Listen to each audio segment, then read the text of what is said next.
weekend we were working in the lower garden, and today I was just doing some work back in my, what I call my kitchen garden, which is my dad's old original garden that I have rehabilitated and expanded a little bit. So this is where I planted my peas back in February, and they are starting to perk up. The tough as nails lettuces are doing well, and I have transplanted some other red sales lettuce into this space as well. Today, what I was mainly doing was working on trimming and getting the blackberry vines under control. This is a challenge. So first off, let's take a look at the peas, which I planted on February 21st in that crazy windstorm. And they are coming up. They look to be about 1 inch high. Oh, and there's a little baby one just sprouting in there right now. Welcome to the world, baby pea. So this is going to be the mammoth snow pea. Interestingly enough, these peas were sown later than the peas on the other trellis, and they are coming up and are actually doing a little bit better. And I also have a nice row of the gifted spinach, the spinach that was gifted, coming up. So I think I'm going to have plenty of spinach. Here are some lovely chives that are coming in and doing really, really well.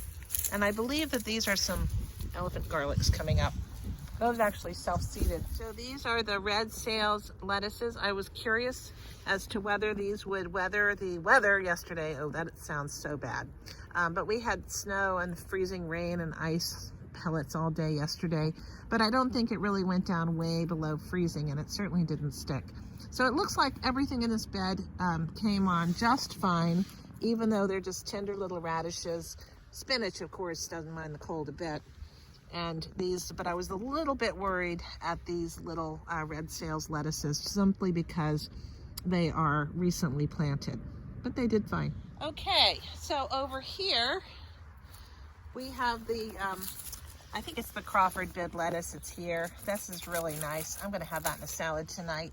The tatsoi is just, slowly coming along. And we do have a few peas coming up in the back. These lettuces I kept under this plastic overnight, and I'm going to do the same thing tonight just to see whether there's any difference between these that I'm going to keep under a little heat dome and the other ones on the other side that I'm not putting under heat. So we'll see. I think I'm crushing them. Don't want to do that. So a couple of days ago, I planted under here some prize choy. I don't expect that to be doing anything right now. I put this, I did the same experiment. I'm putting this little heat dome over this one, and those were just planted as normal. Here are the carrots that were planted, and we do have, welcome to the world, little carrot. We have some germination happening, so that is good. I watered them, and then they had moisture yesterday, and I think that all helped. So that's really nice. I'm going to keep this on here just maybe a day or so longer to encourage those other ones to germinate. I should have done a before and after picture of the blackberries. That was silly of me, but I wasn't thinking with all cylinders to this morning or this afternoon when I started. So, but this was a huge bramble. Last summer, end of the summer, I had cut back all of the plants that had borne, all the canes that had borne fruit that year, and that was the right thing to do. You always cut back your vines that have fruited, your canes that have fruited soon after they have borne fruit. And then these canes that come up, you can see the buds on them. Again, we're having some cold weather in the next couple nights, so I'm hoping they make it through, but they probably will. These are pretty good blackberries. This was such a bramble when we first took over the property in 2019. 2019 was our first season here, and I have babied them back to life.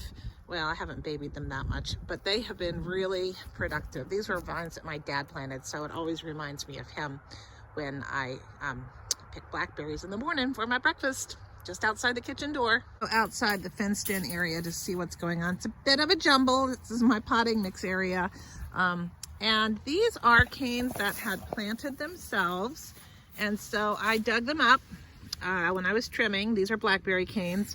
And I went ahead and oops, that one's gonna not make it, I don't think. I'm rooting them, and they have roots on them, but I'm gonna then go and plant them in another location and start a new supply of blackberries. Looks like we got Valhalla over here. Don't know how active these guys are. All right, what do we have here? We have a lot of cilantro that I seeded and some that self-seeded itself. It was probably stupid and overkill to seed cilantro. And then I also have a few radishes coming along, and of course my sorrel, which is going to be soup tonight. So I'm just going to show a couple of other projects. These are some irises that I transplanted from the little house next door that weren't doing well. They've been planted years ago, but just never ever got enough sun to do much. So I am in the process of starting a new garden here to surround these daffodils. It's going to be a lot of transplanted irises, and then I'm also going to put some of the what do you call them, lilies, day lilies here as well. So my philosophy is just try to make pretty things happen in lots of different spaces. This area was really never ever a beautified yard, and so I'm just trying to make a little beauty. But you can see how I've been putting daffodils everywhere. Some of these are old, some of them are new.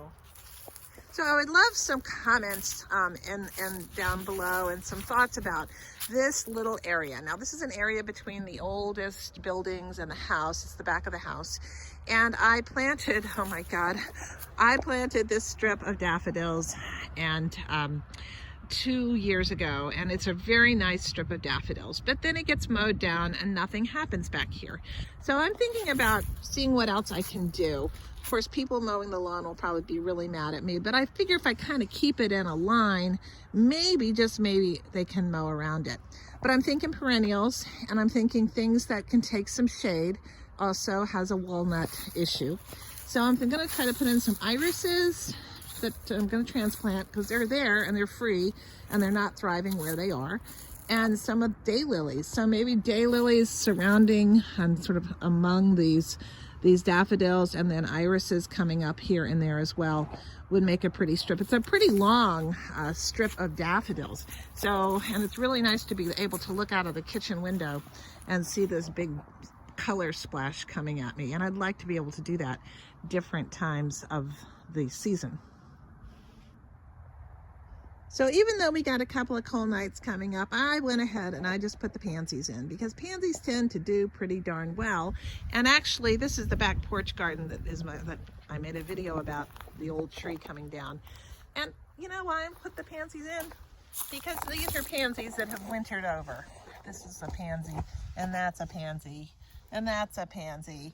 And they have come up on their own, didn't winter over, they just reseeded and came up on their own. So I figured if they were coming up on their own here, then they are probably ready to be planted. I also see that I have Valhalla over here too. That does not make me happy. The voles have just gone crazy this year.